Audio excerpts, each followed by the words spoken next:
I'd like to welcome Dr. Warren Blakely and his wife, Billy, to Connecting the Dots. Being able to be here with my fellow senior citizens, it makes me feel good because I know these two. I know how they like to party. I know how they like to travel. But today, what I want to talk about or speak about, or the conversation I would like to have with Dr. Blakely, is in reference to what's happening. You know, what can we do to make change to get young Black men to go back into medicine like you, Dr. Blakely? And by the way, Dr. Blakely is a retired DDS. Doctor of Dentistry. So, I mean, well, what can I say? You know, it's disparaging to me when I find it hard today to find a Black doctor, you know, Black specialist. It bothers me, and I want to know, Dr. Blakely, what can we do as parents to motivate? I know I'm not the only one seeing this, so could you please explain a little more for me, please?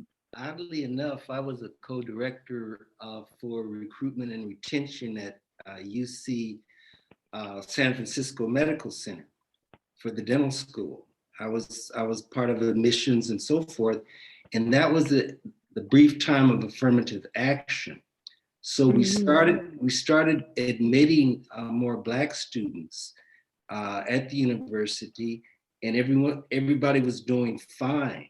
That this idea about getting the students with the best grades will make the best doctors proved to be not necessarily the truth. And we even had somebody who did a study on empathy and in the profession. And they said that you cannot train people to be empathetic.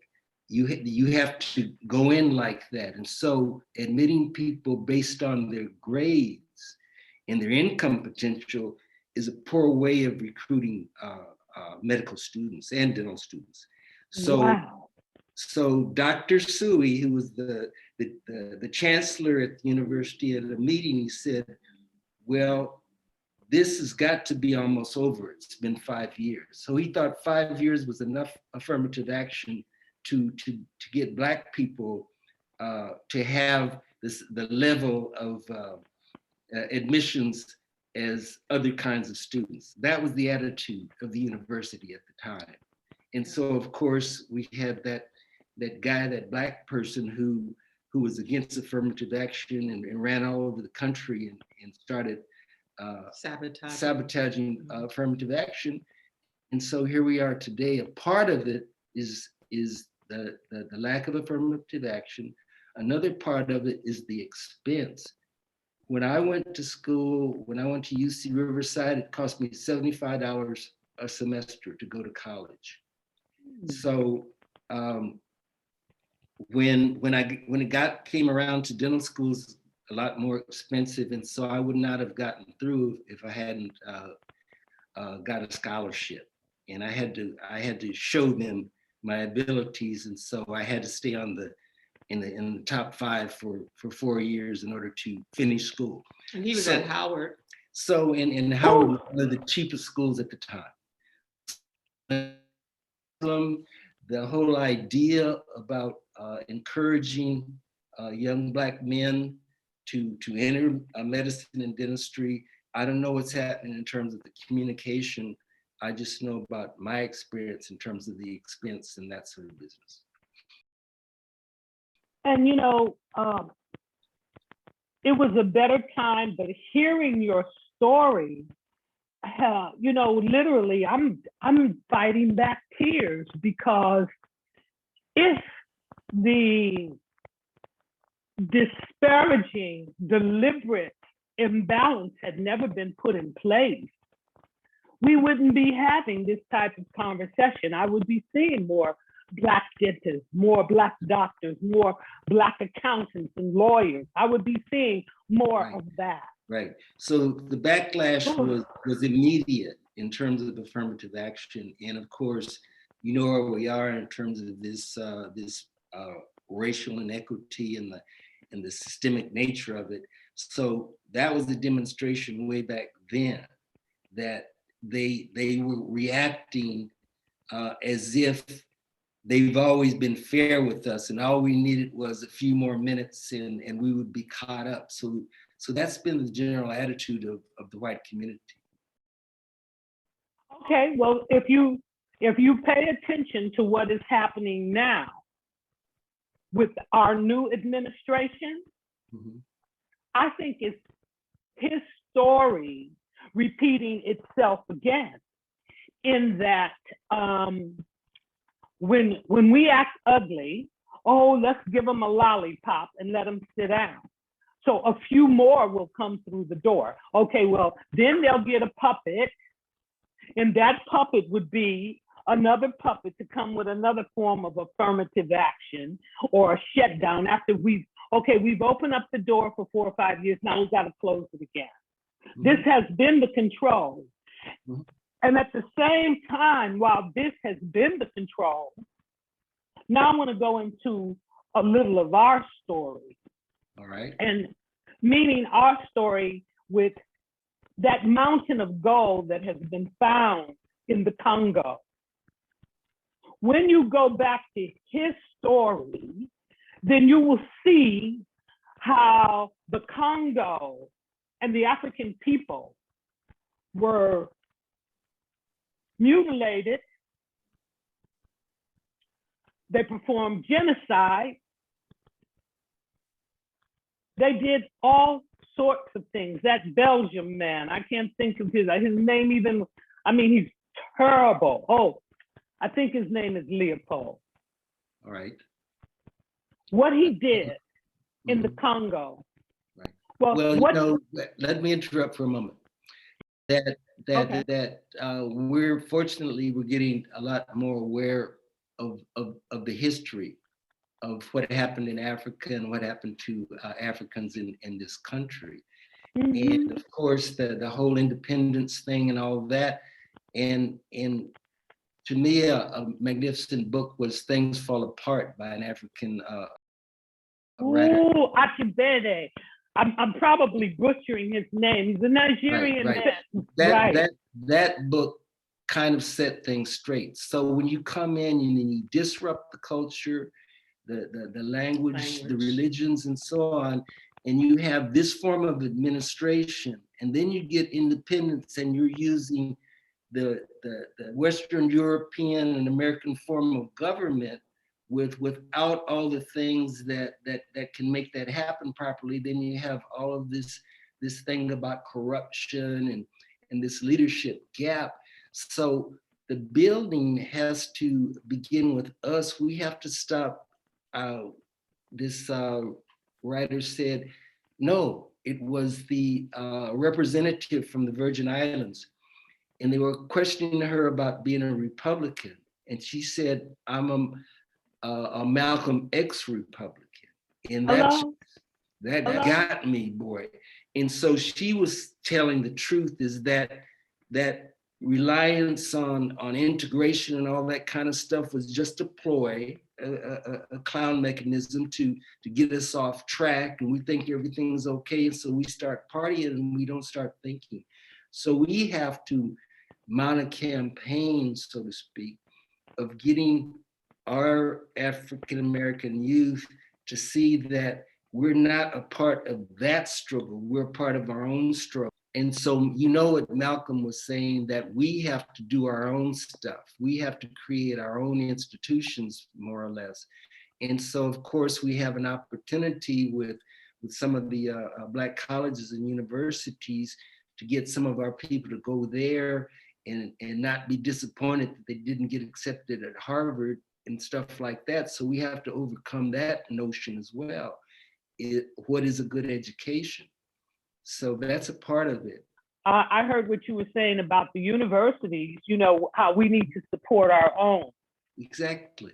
exactly. And so you're going to get as good an education at Howard and the Harry Morehouse or the other medical institutions that Right, we have. right. And so we have to stop the idea that if we're not approved by them, we're not the real deal.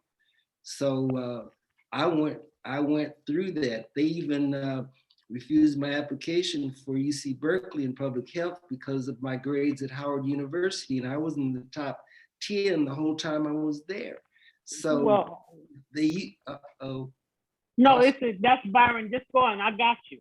okay. So in any event, they still had some affirmative action at the time when I was trying to get my MPH.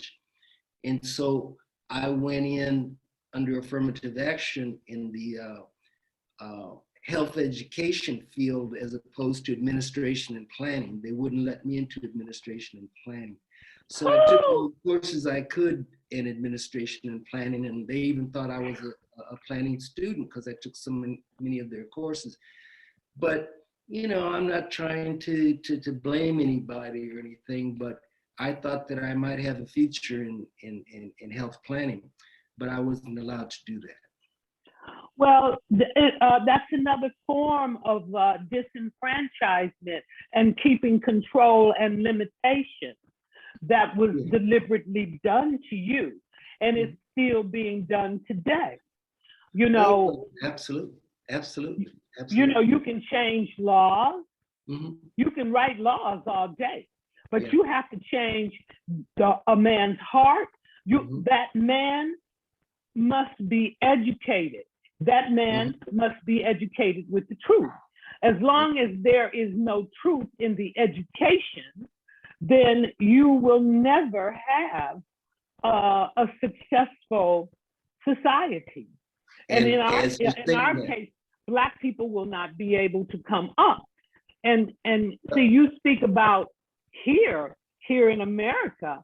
Well, I've had the opportunity to live in Africa and to see how the Africans do it. And it's so bad. It is so bad that they exploit themselves. They do it to themselves. True. It's just like that Willie Lynch letter that that says we will do it to ourselves eventually. And that's exactly what's happening. So the question is, how do we start to wake up our society? I see it slowly happening now, but we need more people like you, Dr. Warren, to come and speak the truth to power. Well, I certainly don't mind. The thing is that we have envisioned ourselves as being a part of the larger society, and that's not true. In terms of education and all that, we're still trying to be like them instead of trying to be like us. And so that's a part of it. And so when I was coming up, then we had a lot more energy in a sense because we knew that we were being discriminated against and we knew that we were going to have a hard time. And so we had to fight harder perhaps than the current youth. I don't know who they're talking to, where they're getting their notions from, but I've always sensed that your philosophy about life will determine the outcome. It's not about your so-called hard education. It's about your character. And W.E.B. Du Bois said it oftentimes, is that if we fall victim to the idea that we have to go through them to be us, then we'll never make it. I agree. My sister-in-law once said that it was I don't know what kind of mental disorder that it is. I'm calling it a mental disorder. All right. Because any time you do not try and build your own, but you will go to another nation and build theirs for them, and then come back and exploit your own, I have a problem with that. And see, this is what I'm seeing in Africa. And until Africa is free, the rest of the diaspora cannot be free because we will never have the respect. Look at China. Look at China today. Right. China is a major player because she didn't sell herself out. She had ethics. Exactly. And morals. They had a high standard of living, but I don't know what happened to our people in Africa. I do know that Stella was the one who sounded the alarm for Nigeria. I mean, he was doing this in the 70s. Do you know it is worse today than then? They have a better looking facade. Yeah, but see, as I was saying before, that we didn't change our view, our outlook of what we had to do. And we never planned to have African nations that were strong and truly independent, that was not a part of independence in the first place. And of course, the Europeans knew that when they withdrew. So nothing much has changed. In fact, things have gotten worse because of this communications gap between what is real and what is illusion, the dream, and all that kind of crap. So we've been after the wrong things, and I have to admit that I thought I would be more influential if I had more money, that I could prove that way that I was one of the up and comers. And now I realize that was totally false and may have prevented me from doing some things that I might have done if I wasn't chasing the dollar. So most of us are still chasing the dollar. You know, you've said some things that are really impactful, to me. First of all, chasing and thinking that material dream or that material possession is going to make you a better person. Exactly. And I have to rush to say that I'm glad that I entered the chase, because financial stability is a good thing, and it will give you some time to think somewhat better. But now that I'm thinking better, I realized that my pattern was not quite correct. I wasn't moving at it in the right direction, Well, you know what? I'll label it like this. I'll be a little harsh because, see, there were, not to say that you're one of them, but a lot of Black people sold out. They sold out for the money, True. And I have some of those in my family, that sold out, thought that once they had their education and that they had their little bit of money, they became worse than the whites. Oh, yeah. And not only did they become worse to the whites towards their own, it's the same thing that's happening in Africa, but on a different level. And the sad part about America today is, fella coined a phrase, music is the weapon. America used music as a weapon to further deteriorate our youth and our society. It was done in a very prejudiced way. But see, when you do things that are not good, if it's not good for everyone and you think you're gonna just affect one portion of society, what happens is, yes, in the beginning your plan might work, but eventually your negativity and that negative plan starts to grow. Well, and it grows.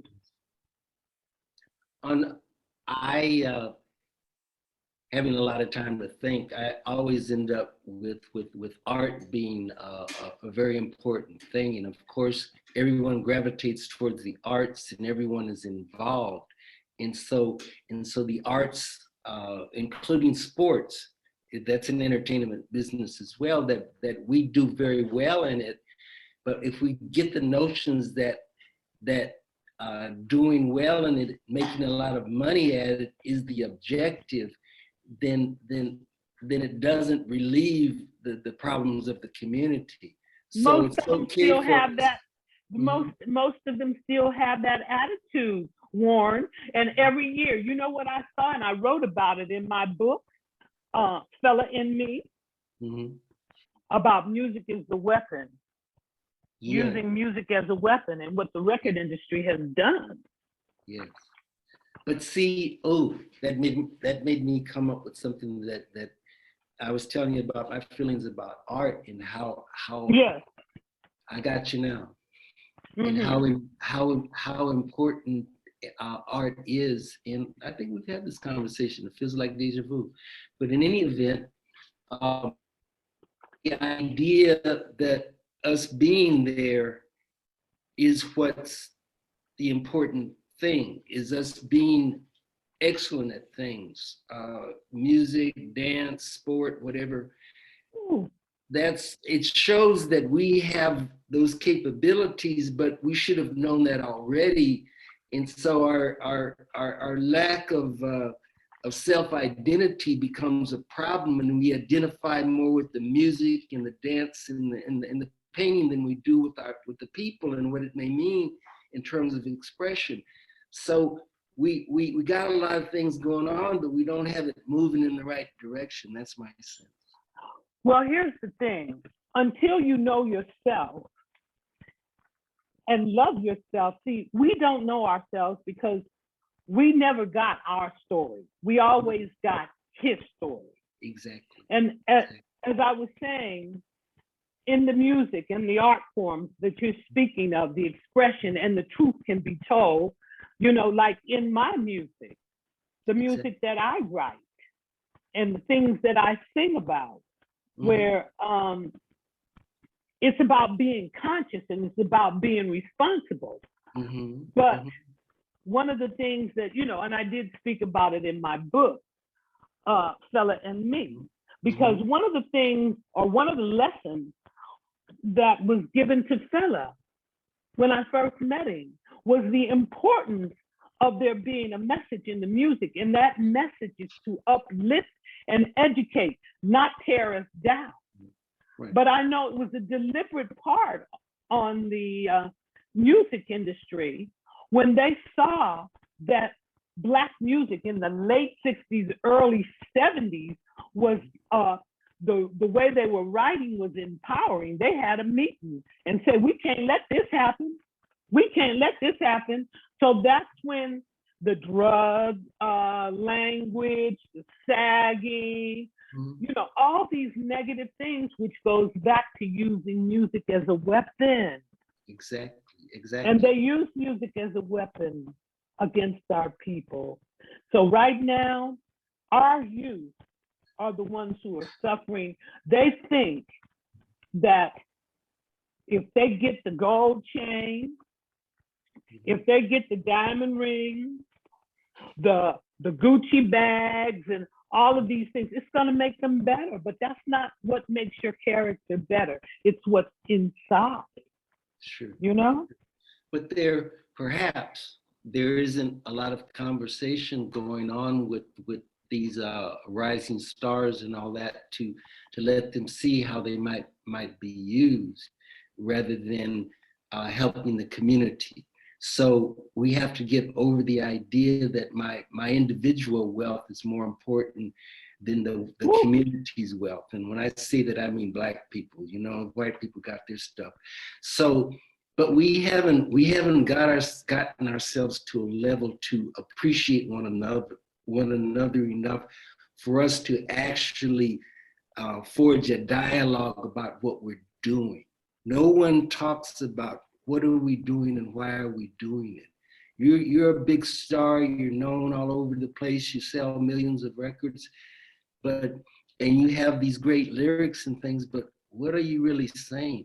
The idea that just because you say it well doesn't necessarily mean it's going to be well understood. But see, this is the thing: the actions of not only saying it but doing something about it. Yes, backing it up. You have to not only back up yourself, you have to have others that will back you up and repeat. That's the way we learn, is repetition. And if you don't have outstanding Black artists getting up and saying, well, this is what we're doing and this is where we're going, it sounds simplistic. You wouldn't think that people would need this kind of encouragement, but they do. Everybody's just not that brilliant.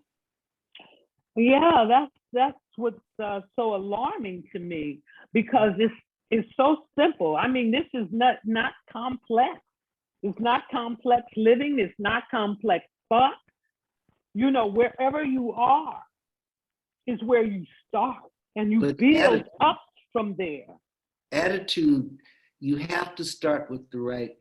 We have to start at least with a neutral attitude. If you have an attitude that I'm going to go this way and this way only and that sort of thing, that's not allowing you to learn and to grow. And so we have to speak about that. How do you learn and grow? Well, you can have good intentions, but your good intentions may not have the transformative effects that you would like for them to have, and then you're frustrated and you get drunk or whatever. So because you by yourself are not having the impact that you'd like to have. I'm oversimplifying, but oftentimes that happens with people who are trying to be active and trying to make change, is that because people don't move fast enough, then they lose heart. And I'm one of them. Really? Yeah.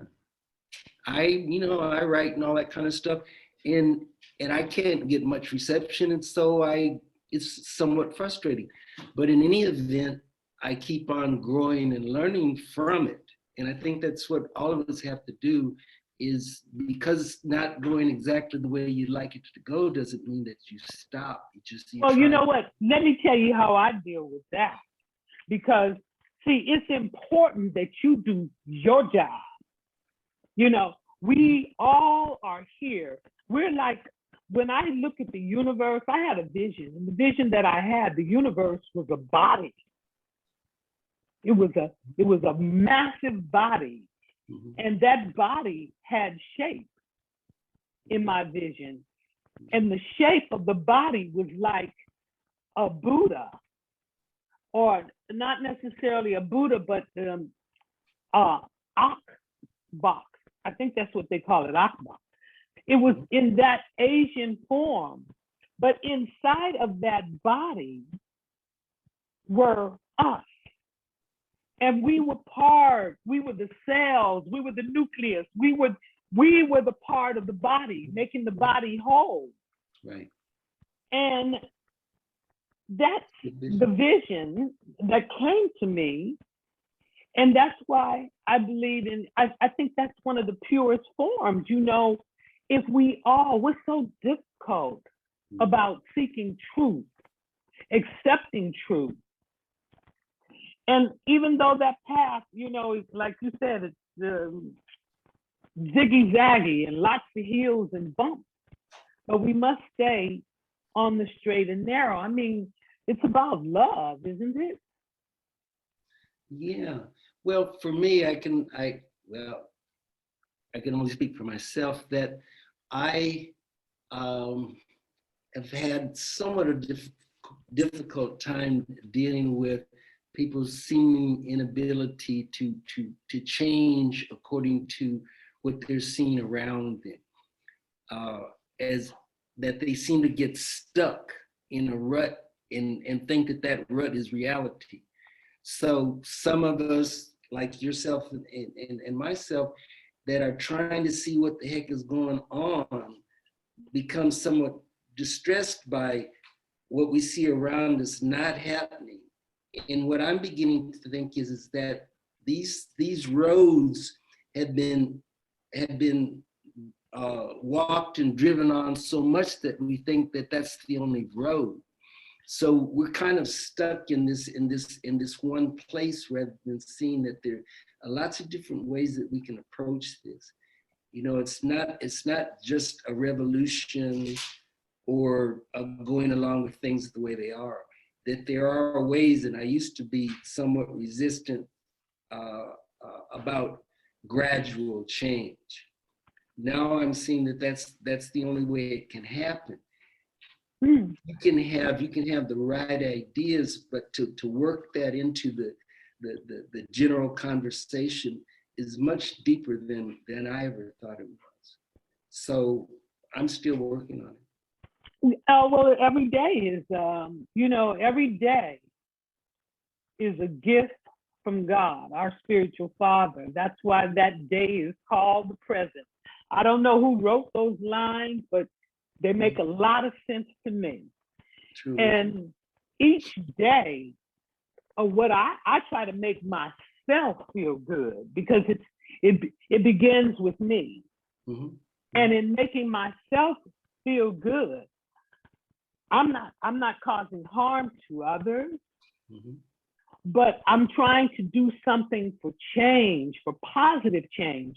Mm-hmm. So once again, being part of the body and the cell and the nucleus and all the tendons and the vessels, and if we work together, we can make that positive change. Well, what I envision and what you were saying is that we have the capacity to enlarge our vision. That Yeah. what seems to be holding us back is that we have this narrow vision about possibility, and that vision is money, fame, blah blah blah, and not seeing how much that interconnection can make us feel better and larger, that we can do more than just amplify ourselves. And just thinking about it fills me with so much more energy than I usually have. Yeah. Wouldn't that be exciting if we were walking around, hey, and everybody feeling like they're here for a good reason? I mean, it's just, the possibilities are just so much more than what we're experiencing. Well, see, and that's another thing. See, we have to learn also acceptance. See, wherever you are, you accept that, because how can I make it better where I am? You make it better here, and then you get, oh yeah, well, let me see if I can make it better over here. And you keep on and you keep on. And with the energy and the up pull, instead of the tearing down of each other. So what you're saying is that it's more about your attitude than your resources, that you will be rich if you feel that way. And you can be, I mean, when I was in a little hut in Dominica, oh yes, just a one room hut, man, I'm talking with the brother and whatever, and I'm looking around, I'm seeing, wow, this is beautiful. And so your ideas of beauty are shaped by your sense. I don't even know how to say it. Your love, perhaps. Well, let me tell you something. I would say one of the richest men I ever met, one of the very richest men I've ever met, he called himself Stick Man. And I met him in the Caribbean, in Ocho Rios, before it was overpopulated, when it was really nice and laid back. And they didn't have fences around the beaches. You could just go to the beach, Your villas are there, you're right on the beach. Beautiful. Right. Stick Man had built his own little home. He had planted his own garden and basically lived off the land and tourists. When the tourists came, he would come, he would show them around. I mean, he lived so simple. Mm-hmm. Mm-hmm. So simple, but so rich. I remember one day going to the sea, or the ocean, because it was the Atlantic. Yeah. And the fishermen's coming in with fresh fish. You buy your fish off the boat, and they'll clean it there, everything there in the ocean for you. And you build, he had his own pit and a little bit of salt and like a grill, and he cooked it over an open fire, and he served it to me on a leaf. Mm-hmm. Beautiful. That was one of the most, I would say, memorable, exhilarating, close to nature. Oh, Mm-hmm. it felt so good. And so just the whole idea of richness, wealth, and that whole business just blows up when you see something like that. What does it mean to be wealthy? And when you treat the land like he did, and his fellow men and women as he did, then he's the richest man in the world. And so we're fortunate enough to have had some of those experiences and see people living rich lives like that didn't have a lot of money. And so storytelling can get much broader. And as you're saying that, I see the verbal storytelling is a good way, because a lot of people don't read, and we haven't in I don't know what has happened in that regard for us not to be interested in literature, but in any event, stories can be told. And so by telling stories to people, we can widen their perspective of what's possible with one another. So the story needs to get broader, instead of saying, well, you need to get an education and you need to learn how to write essays and books and things like that. Well, that's good, but everybody doesn't have that so-called ability. But everybody loves a good story. And so how you get to do that, we have to think about how we can tell more stories to more people rather than getting them to buy a bestseller. You know what I'm saying? And Right. Well, and life experience. music, that's part of what music does, the poetry of music. And so if you would add to that poetry some notions of where does that come from? Where did that idea come from? How does that happen in your mind? Maybe more instructive than dancing to the tune. I didn't know that today would be so fulfilling. Just the exchange, knowing about how you grew up here in America, affirmative action, and you've answered the why our young men, we're not seeing more and more Black men or Latino men going into medicine. Mm-hmm. And number one, the cost is ridiculous. Mm-hmm. And then when I hope this is something that our present number 46 will follow through on, and that is to forgive those student loans, because you graduate and you may not even get a job in your field. I know many lawyers that are working as school teachers Mm-hmm. at a high school level. Some psychologists or people with PhDs they're not working in their field. Right. And a lot of young people graduating with their BAs and still working at McDonald's for minimum wage. So things have changed, and the change has been for the worse, with more disenfranchisement for people of color. And I have to say, especially Black people. We're at the bottom of the rung, no matter where you go in the world. Well, as you're saying that, I'm wondering what kind of conversation is going on between us older adults, if you will, and young people, in terms of them deciding what they're going to do and how they're going to do it. That I don't get a sense that there's much conversation going on between us and them, so to speak. I beg to differ, because I'm telling you, I have talk. I gave them a map and a direction to go in, but that wasn't good enough. So right now, some people have to buy and pay for their lessons. They need to go stand in the mirror and beat the hell out of that person in the mirror. for failure to listen. And Yeah. that failure to listen has been on many levels. Even with the most educated, like Nigeria, that country, they hold more PhDs and master's degrees than any other ethnic group on the planet. But look at the country.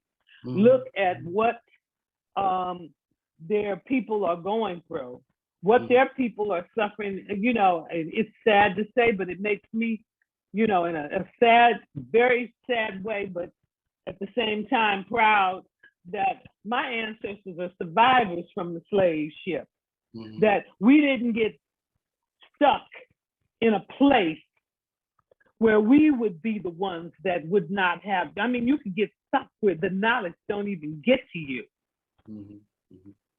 There's a lot of that. Well, there's a lot of that in Africa. Yeah, well, I have somewhat of a problem with the idea of education being degrees in this, that, and the other. Education to me is really getting a feeling for life itself. And then that will equip you to do almost anything that you want to do. I mean, well, you know, my mother, as a child, my mother used to talk about the educated fool.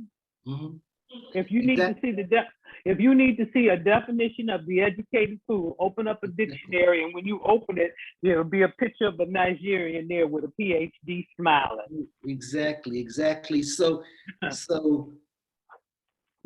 what we're trying to do has to be identified better. There has to be a better conversation, if you will, to get us to see what it's about.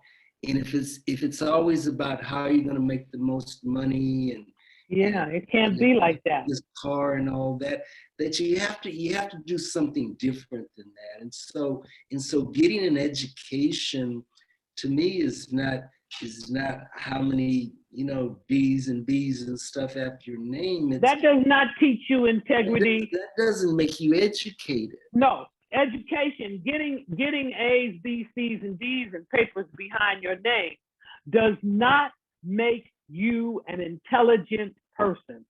If you do not have morality, integrity, honesty, then you are in no position to call yourself a leader.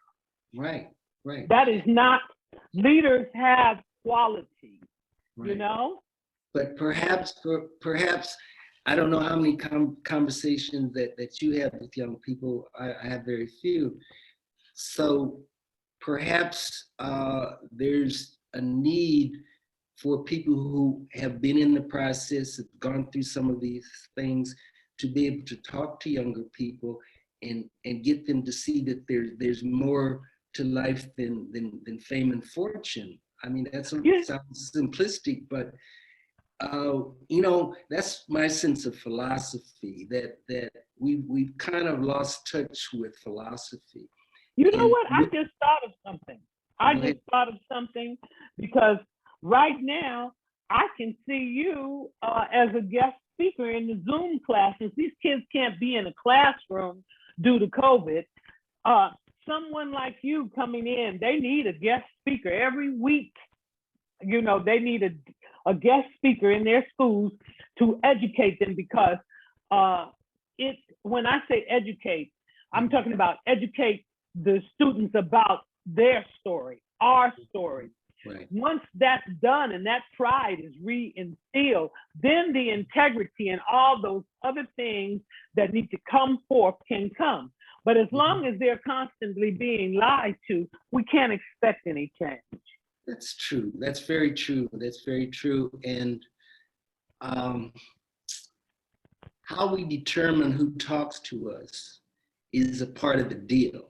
That somebody like myself, I thought about getting a teaching credential at one time, and with such an administrative hassle, I let it go.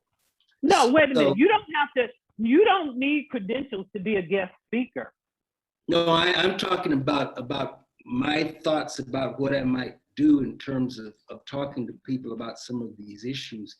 And I thought that maybe I might teach a class or two, and I wasn't allowed in the system, that there was no way for me to enter the system without going through changes that I wasn't willing to go through. Well, let me ask you this. What about education in the prison system? Actually, I did that to some extent. I worked in the Los Angeles County Jail for 12 years. Mm-hmm. And I had a young man who insisted on talking with me because I didn't seem to talk that much to other people. And so he became kind of my instrument, and he would hold classes and things with the inmates and try and get them interested in education and thinking differently. And so I did have some impact, coincidentally, to me going and having a job and making some money. So I saw a lot of things in the county jail, and walking those halls was quite a deal. Just to see my people in that condition, it was a big changer for me. Okay, you know, as a matter of fact, I've just written a song that'll be new released soon called Stepping Away. Mm-hmm. And one of the lines in the song that was written by Joe Chayo, we did a collaboration on it. Mm-hmm. But it's his melody. The song, it says, stepping away from the light, walking into the night. And see, stepping away from our spiritual selves, getting caught up in darkness, you know? Mm-hmm, mm-hmm, mm-hmm. And things that are not good for us, mm-hmm, puts us in places called prisons. And even in our case, when it comes to the color of our skin because of our hue, mm-hmm, you know, because of our hue, many of us have died, many of us have been treated unfairly by this system. Mm-hmm. But anyway, that's a whole nother conversation, another day. I mean, I have truly enjoyed speaking with you, Dr. Warren Blakely, mm-hmm, and the brief time there with your wife, Miss Billie Blakely. I love you too. You are definitely the example to look up to. When I see you, I see pride, and not only pride, but then you know your roots, because you also know Africa. And on that note, if you've enjoyed what you've listened to today, please hit and subscribe. Thank you for your time, and thank you, Dr. Blakely. Thank you, Mrs. Blakely.